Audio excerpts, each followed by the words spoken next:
মুকুন্দ সরকার বাড়ি গেলেন, একটা গোপীনাথের মন্দির ঈশান করে প্রতিষ্ঠা করলেন। কিন্তু সেই সময় একজন বিরাট বড় রাজা ছিলেন মালদাতে।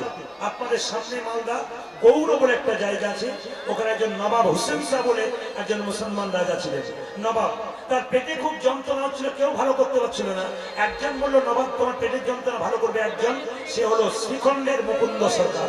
তুমি যদি যেতে পারো তোমার চিকিৎসা ভালো হবে, কিন্তু নিয়ম আছে, গরিবের চিকিৎসা করবে, বড় লোকের করবে না। বলছে তাহলে আমি যাবো কি করে? বলছে তুমি যদি ফকির সেজে যেতে পারো তোমার চিকিৎসা হতে পারে। স্বয়ং মায়েরা এত বড় বাংলার নবাব হোসেন শাহ ফকির সেজে চললো কোথায়? মুকুন্দ সরকারের বাড়ি শ্রীখণ্ড গ্রামে। যেই না ঢুকেছে শ্রীখণ্ডে, জিজ্ঞেস করছে, আরে ও ভাই, বলে মুকুন্দ সরকারের বাড়ি কোথায়? বলছে ওই যে মন্দিরটা দেখতে পাচ্ছ, ওটাকে লক্ষ্য করে চলে যাও, ওটা মুকুন্দ সরকারের বাড়ি। একজন বলে না গো, দেখবে অনেক লোক লাইন দিয়ে দাঁড়িয়ে আছে চিকিৎসা করার জন্য, ওটা মুকুন্দ সরকারের বাড়ি। আরেকজন বলো না গো, ওখানে গেলেই দেখবে খোল করতালে শব্দ পাচ্ছ, ওটা মুকুন্দ সরকারের বাড়ি। মানে মুকুন্দ সরকার চিকিৎসা করবার আগে সকালবেলায় স্নান করে গোপীনাথের পায়ে তুলসী পত্র দেয়, তারপর চিকিৎসা করে। ভক্তমন্ডলী, ভক্তিমতী মায়েরা যারা কীর্তন শুনতে এসছেন, কথাটা মিলিয়ে দেখবেন। অ্যাপেলো চেন্নাই চিকিৎসা করাতে যাবেন, দেখবেন বড় বড় ডাক্তারবাবু টেবিলগুলোর দিকে তাকাবেন, প্রদীপ বাবুর কথাটা মিলছে কিনা। দেখবেন যে ধর্মের ডাক্তার, সেই ধর্মের তিনি কিন্তু ধরুন যীশু খ্রিস্টের যিনি ভক্ত, তিনি যীশু খ্রিস্টের মূর্তি রেখেছেন। যিনি ভগবানের ভক্ত, তিনি গোপাল রেখেছেন। প্রত্যেকটি ডাক্তার, মুসলিম যারা আছেন তারা সেরকম রেখেছেন। প্রতিটি জাতির ডাক্তার নিজের ধর্মকে সম্মান দিয়ে চলছেন। লজ্জার ব্যাপার, এমন কিছু ডাক্তার আছে নিজেকে ভগবান বলে মনে করে। লন্ডন, ভারত, আমেরিকা, ভারত ডাক্তারগুলো টেবিলের ওপরে ভগবানের ছবি রেখে চিকিৎসা করছে। আমি একবার চিকিৎসা করতে গিয়েছিলাম, যাকে দেখাচ্ছিলাম তিনি হচ্ছেন জোসেফ ভি প্রাচীন, খ্রিস্টান ডাক্তার। তিনি বললেন, আমি বললাম এটা কি? বলছে উনি ছাড়া তো কোনো পথ নাই, উনি করাচ্ছেন তাই আমি করছি। এত বড় ডাক্তার যদি ভগবানকে বিশ্বাস করতে পারে, আর আমাদের সমাজে একটু MA পাস করে দিলে দেখবেন কি বলে, বাবারে আমার মতো আর কেউ নাই। এইটাই সবচেয়ে লজ্জার ব্যাপার। মুকুন্দ সরকার গোপীনাথের ভজন করছে, আর নবাব হোসেন শাহ ফকির সেজে বলছে, বাবা আমাকে একটু জায়গা করে দাও তো। যেই না জায়গা করে দিয়েছে সবাই, মুকুন্দ সরকার গান গাইছে। কি গাইছে? ওগো গোপীনাথ, আমি তোমাকে সোনার মন্দির তৈরি করতে পারবো না, তবে মন মন্দিরে তোমাকে আমি রাখবো। মুকুন্দ সরকার গাইছে, নবাব দেখছে। আমার মন, ওই আমার মন, আমার মন মন্দিরে মদন দাঁড়াবে গো আসি ডাকি যা। ওই আমার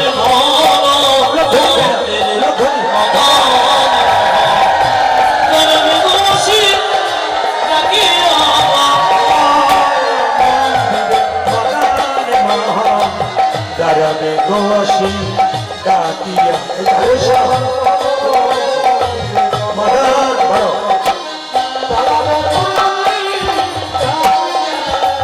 বড় মন মন্দিরে মদন মহা দাঁড়াবে গো আসি ডাকি। ওই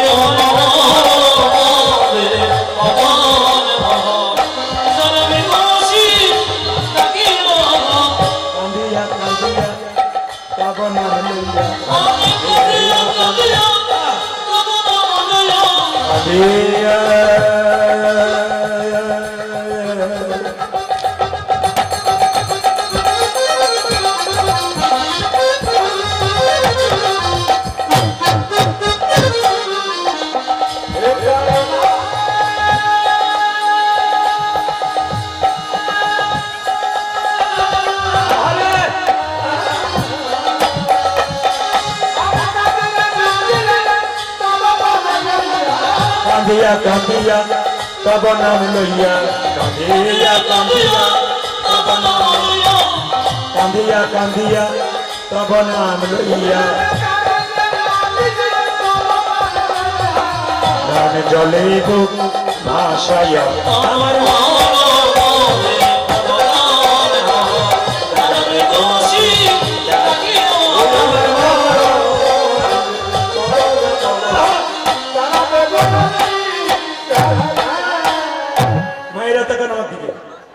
মুকুন্দ সরকার কি করেছে দেখুন মেয়েরা। তোমাদের মধ্যে গরিবকে এইদিকে এসো। নবাব হোসেন এই যে বাবা আমি সব চাইতে গরিব। দেখি দেখি দেখি দেখি দেখি দেখি দেখি জামাটা খুলে ফেলো তো। বাংলার নবাব মনে মনে ভাবছে জামা খুলতে বলছে, রোগ যদি ভালো না হয় তুমি আমায় চিনতে পারো না, দেখবে আমি কে এসেছি। আরে ভাবছো কি, জামা খোলো। যেই না ভয়ে নবাব হোসেন শাহ ফকির সেজে জামাটা খুলে দিয়েছে, এবার মাটির বারান্দাতে গড়াগড়ি দাও। সঙ্গে সঙ্গে নবাব মনে মনে ভাবছে, কালের কাল বর্ষাকাল হরিণে চাটে বাঘের গাল। নেহাত আমি বেকায়দায় পড়েছি, সোনার পালঙ্ক ছাড়া শুই না। আমাকে তুমি শুতে বলছো ধুলোতে, আমি শুয়ে দেবো, কিন্তু পেটের ব্যথা ভালো না হলে দেখবে আমি কে এসেছি। মুকুন্দ সরকারের কথায় নবাব যেই না মাটিতে গড়াগড়ি দিয়েছে, অমনি চমকে উঠে বললো, কবিরাজ তুমি মাটিতে ওষুধ দিয়ে রেখেছো নাকি? আমি যেই না গড়াগড়ি দিলাম আমার অর্ধেকটা পেটের রোগ ভালো হয়ে গেল। মুকুন্দ বলল, সবাইকে দিতে দিতে একাত্তে পড়ে গেছে, তোমার হয়তো কাজে লেগে গেছে। দেখি দেখি হ্যাঁ করো, আসল ওষুধটা দিয়ে দেবো। যেই না হ্যাঁ করেছে, আসল ওষুধটা দিয়েছে, আর মুকুন্দ সরকারের ওষুধে নবাবের রোগ ভালো হয়ে গেছে। সঙ্গে সঙ্গে বলে উঠেছে, মুকুন্দ। মুকুন্দ বলল, নবাব তুমি আমায় নাম ধরে রাখলে? হ্যাঁ, আমি সারা বাংলার নবাব হোসেন শাহ। তুমি সারা বাংলার নবাব হোসেন শাহ? কি জন্য এসেছিলে? তোমায় পরীক্ষা করতে এসেছিলাম, তুমি কত বড় কবিরাজ। তোমাকে যেতে হবে গৌর মালদাতে। রাত্রিবেলায় মুকুন্দ সরকার মহাপ্রভুর মন্দিরে আচার্য বলল, প্রভু বলে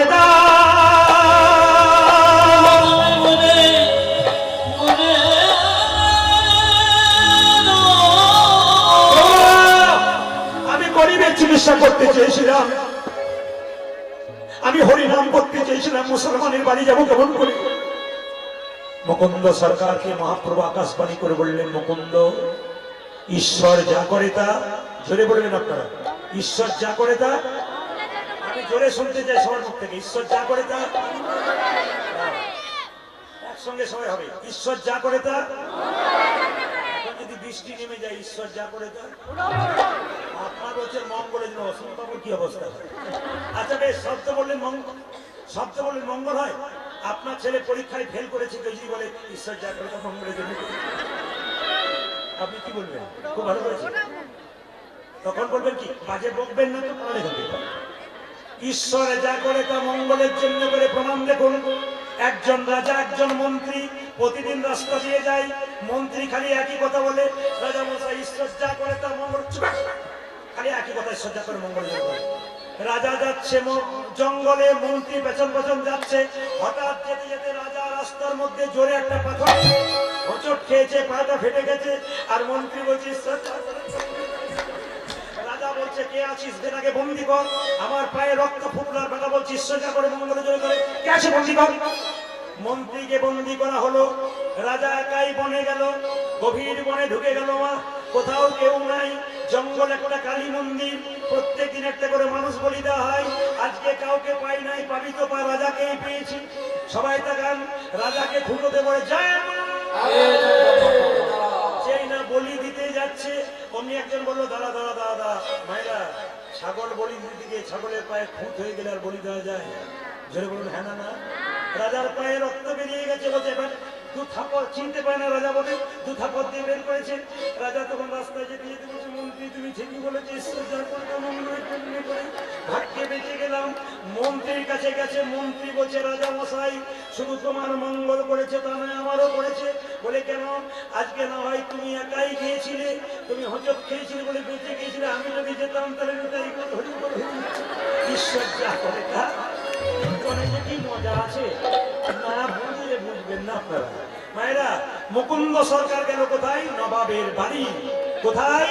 মালদার গৌড়ে। সবাই মাথায় কাপড় নিন।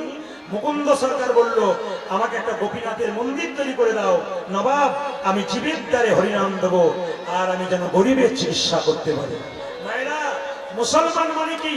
মুসলমানের সৎ ইমান মানে ইমান, যার মধ্যে সৎ ইমান আছে তিনি হচ্ছেন মুসলমান। নবাব হোসেন শাহ হচ্ছে সৎ ইমানদার মানুষ। তিনি কি করলেন? একটা গোপীনাথের মন্দির তৈরি করে দিলেন। মুকুন্দ সরকার গোপীনাথের মন্দিরে গোপীনাথের গুণগান গাইছে। আপনারা সবাই করে জোরে বসুন। বাবা মায়েরা যারা আছেন, বাবারা মাথায় একটু তোয়ালে, রুমাল বা আপনাদের মাত্রার আছে, বড় জোরে বসবেন। মুকুন্দ সরকার মহাপ্রভু ভগবান শ্রীকৃষ্ণের রূপের কথা গাইছে গোপীনাথে। সবাই মিলে একসঙ্গে। আমার কানো সে বিনোদ রায় গো, আমার কানো সে বিনোদ রায় ধরি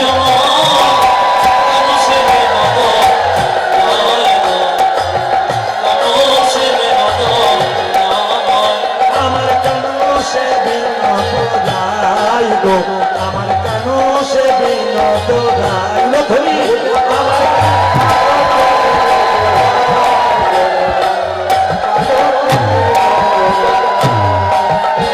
বিনোদ চুরাই বিনোদ বরিহা বিনোদ চুরাই বিনোদ বরিহা বরিহা বরিহা বিনোদ লুছে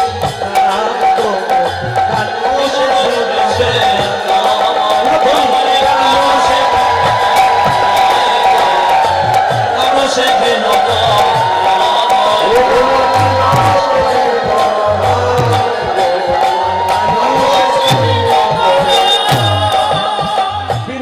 ললাতে বিনোদ তিলক বিনোদ বিনোদ সাজে আমার বিনোদ ললাতে বিনোদ তিলক বিনোদ বিনোদ সাজে বিনোদয় ধরে বিনোদ মুরলী বিনোদয় ধরে বিনোদ মুরলী বিনোদ ভবে বিনোদ বিনোদ বাজে গো বিনোদ বিনোদ সাজে আমার কানো সে বিনোদ কানো সে বিনোদ আমার কানো সে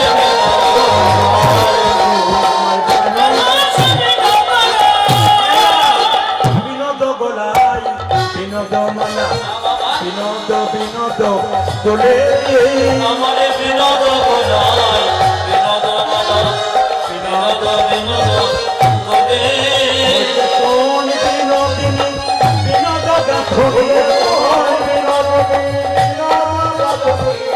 গেথেছে বিনোদ ফুলে গেছে বিনোদ ধরি আমার কানো সে বিনোদ কানো সে বিনোদ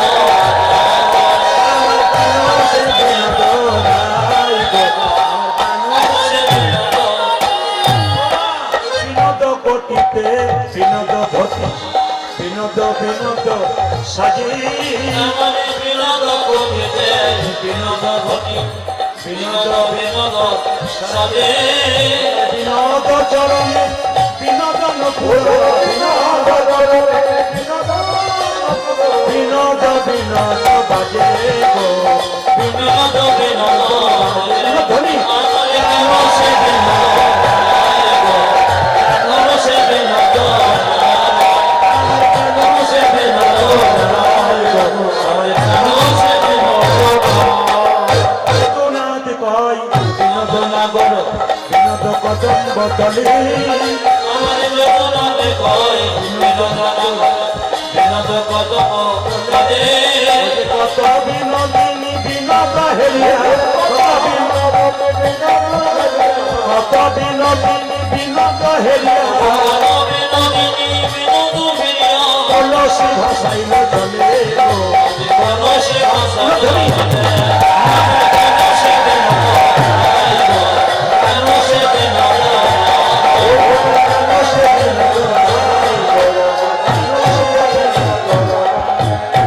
যেই নাই গানটি গাইছে মায়েরা, নবাব হোসেন শাহ দাঁড়িয়েছিল, তাকে একটা মেয়ে পাখা করছিল, পাখার মধ্যে কতগুলো ময়ূরের পলক ছিল। যেই না নবাব চিৎকার করে বলেছে মুকুন্দ, মুকুন্দ যেই না নবাবের দিকে তাকাতে গেছে, ওই ময়ূরের পলকটা দেখে চিৎকার করে বলে উঠল, হে কৃষ্ণ কৃষ্ণ করুণা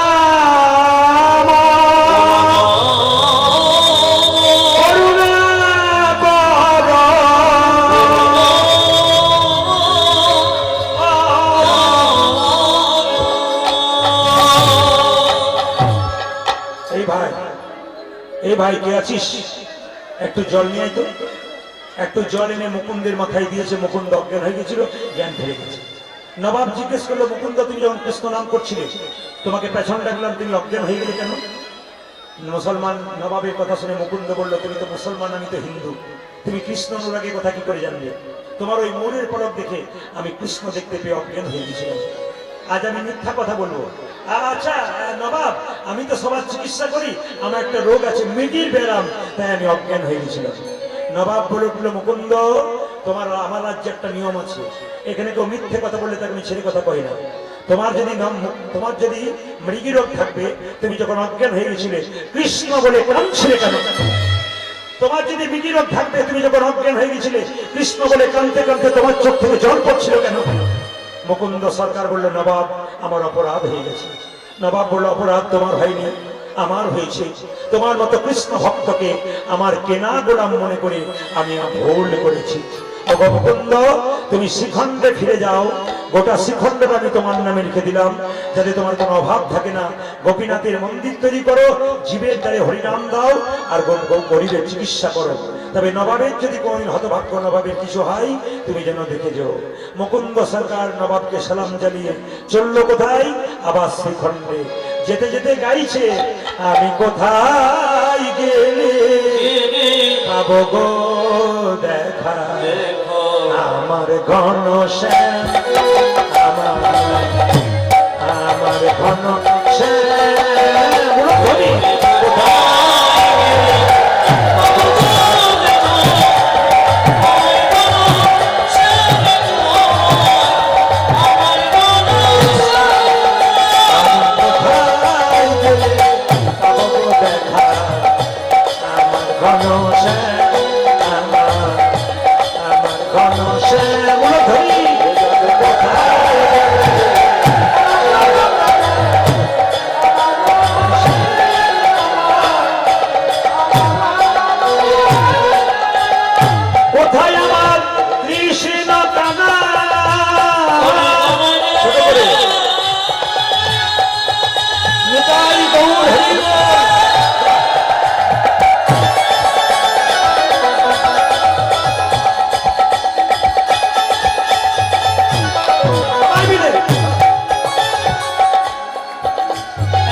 কেউ যদি কিছু পায় তার ভেতরে অহংকার হয়, ভগবান তৈরি হয়ে আছে তার অহংকারটা দূর করার জন্য। দিয়ে ধন দেখে মন, কেড়ে নিতে কতক্ষণ। আপনারা যারা কীর্তন শুনছেন আজকে, যার জন্য কীর্তন শুনছেন, অসীম বাবুর জন্য। দিয়ে ধন দেখে মন, ভগবান ধন দিয়ে দেখে তোমাকে যে আমি এত দিলাম, তুমি আমার জন্য কি দিলে। যে যেখানে বসে আছেন মনোনিবেশ করে শুনবেন, খুব দামি কথা। এইদিকে দেখো। দিয়ে ধন দেখে মন কেড়ে নিতে কতক্ষণ, আমি তোকে এত দিলাম, তুই আমাকে কি দিবি? মুকুন্দ সরকার বাড়িতে এসে দেখলো তার স্ত্রী হঠাৎ অসুস্থ হয়ে গেছে। এ কি আমার হলো গো স্বামী, কি আমার হলো গো?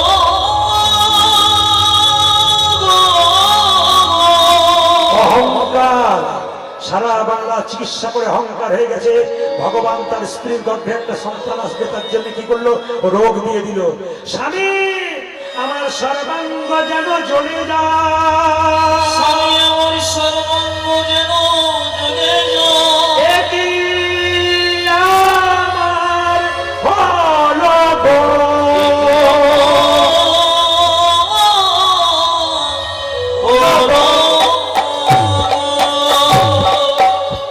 দেখি দেখি তোমার কি হয়েছে? আমি সারা বাংলা চিকিৎসা করছি, তোমার রোগ ভালো করতে পারবো না। দেখি তোমার চোখ দেখি, দেখি তোমার জিভ দেখি, হাতের তলা দেখি, পায়ের তলা দেখি। দেখি আমি সারা বাংলা চিকিৎসা করতে পারছি না কেন? আমি সারা বাংলা চিকিৎসা করছি, আমার স্ত্রী রোগ ধরতে পারছি না কেন? রাত্রিবেলায় মহাপ্রভুর মন্দিরে আসার খেয়ে পড়লো। মহাপ্রভু বললো, মুকুন্দ আমি যা ভেবেছিলাম তাই হয়েছে। সারা বাংলা চিকিৎসা করতে করতে তোমার ভেতরে অহংকার হয়ে গেছে। মুকুন্দ সরকার কেঁদে কেঁদে বললো, প্রভু আমি ক্ষুদ্র জীব, কখন আমার অহংকার হয় আমি জানি না, যদি সত্যি অহংকার হয়েছে আমার পতন ঘটিয়ে দাও। মায়েরা, মুকুন্দ সরকারকে মহাপ্রভু জীবাণু পান দিল। ওই পানটা নিয়ে গিয়ে বললো, তোমার স্ত্রীকে দিয়ে দাও, দেখবে তোমার স্ত্রীর রোগ ভালো হয়ে যাবে। মুকুন্দ সরকার যাচ্ছে জীবাণু পানটা নিয়ে তার স্ত্রীর কাছে, গাইতে গাইতে, যশোদার দুলাল বজের রাখাল বৃন্দা বানা মানা যশোদার ওরা ওরে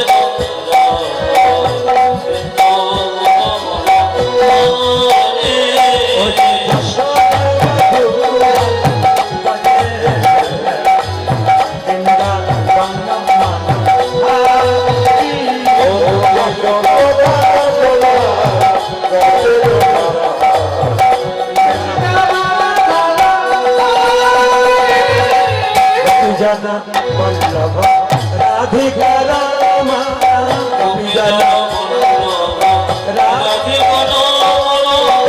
জনা বল্লভ রাধিকা রামা।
এক ফোঁটা অমৃত মাটিতে পড়ে গেছে, তার থেকে পান গাছে জন্ম হয়েছে।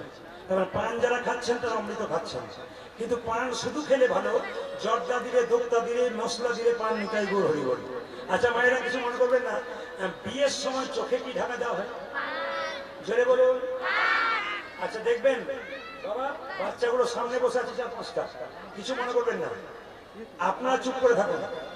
কত ইউনিক বাচ্চা দেখুন, আপনারা চুপ করে থাকুন। বলতো চোখে কি দেওয়া হয় বিয়ের সময়? জোরে বল। দেখছেন কেমন পার্টি হাজির আছে। এ শুধু এ আসরে নয়, এ তো মায়ের কোল থেকে বলছে। আসর অনেকে থাকে কি ঢাকা দেওয়া হয়, তোর ছোট বাচ্চা করে পান জোরে বলে, মানে ওইগুলো বুঝতে পারে বিয়ের সময় পান ঢাকা দেওয়া হয়। আচ্ছা মায়েরা কিছু মনে করবেন না, পান ঢাকা দেওয়া হয় কেন বলুন তো? পানটা হচ্ছে যোগমায়া।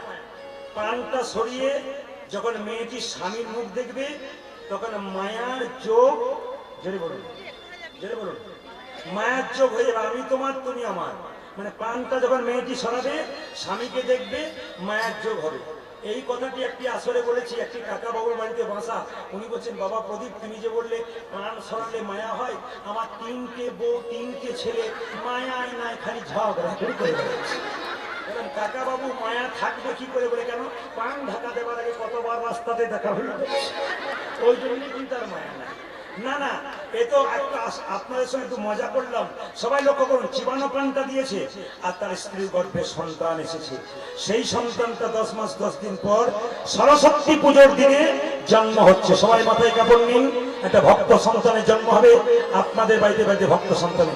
এখন আপনারা একটু পরে দেখতে পাবেন যে নাড়ু প্রসাদ খাওয়াচ্ছে গোপীনাথকে। সবাই তো প্রেম সে বসুন একসঙ্গে, সবাই লক্ষ্য করুন। যেই না গর্ভে এসছে, সরস্বতী পুজোর দিনে সন্তানটি জন্ম নিচ্ছে। সবাই মিলে ধরে দেবেন, হেন কালে জন্মিল শ্রী রঘুনন্দন, হেন কালে জন্মিল শ্রী রঘুনন্দন। সবাই প্রেম সে বসে ভক্তি বলে, সবাই ভক্তি বলে মাথায় কাপড় নিয়ে ধরি।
বৃহস্পতিবার দিন। মায়েরা এখন সবাই বললো কবিরাজ তোমার ছেলে হয়েছে, সরস্বতী পুজোর ছেলে।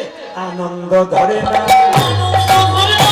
আনন্দ ধরে না, মুকুন্দ দাসের মনে আনন্দ ধরে না, মুকুন্দ দাসের মনে পুত্রের বদনা হে।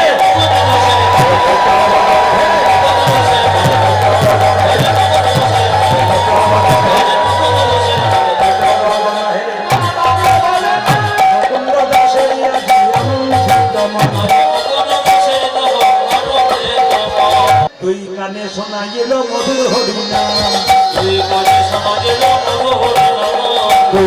শোনাইল মধুর হরিনাম,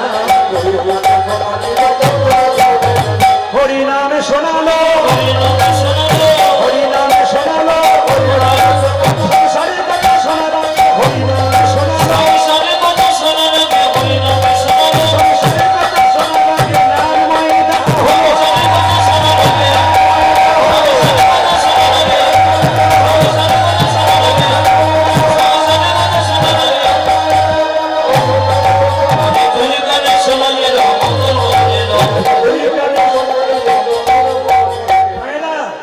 সরস্বতী পুজোর দিনে বাচ্চা হলে আমরা কি বলি? হে মা ডাক্তার হোক, ইঞ্জিনিয়ার হোক, মাস্টার হোক, কিন্তু তিনি কি বললেন? আশীর্বাদে করো মা। আশীর্বাদে করো যেমন বাবা সেরকম চায়, আশীর্বাদে করো মা, আশীর্বাদে করো মা। কি? যেন ভাগবতে পড়তে পারে, আশীর্বাদে করো মা। ভাগবত পড়তে পারে আশীর্বাদে করো মা ভাগবতে পড়তে পারে, আশীর্বাদে করো মা। ভাগবত পড়তে পারে আশীর্বাদে করো মা সংকীর্তনে গাইতে পারে, আশীর্বাদে করো মা। সংকীর্তনে গাইতে পারে, হরি হরি হরি।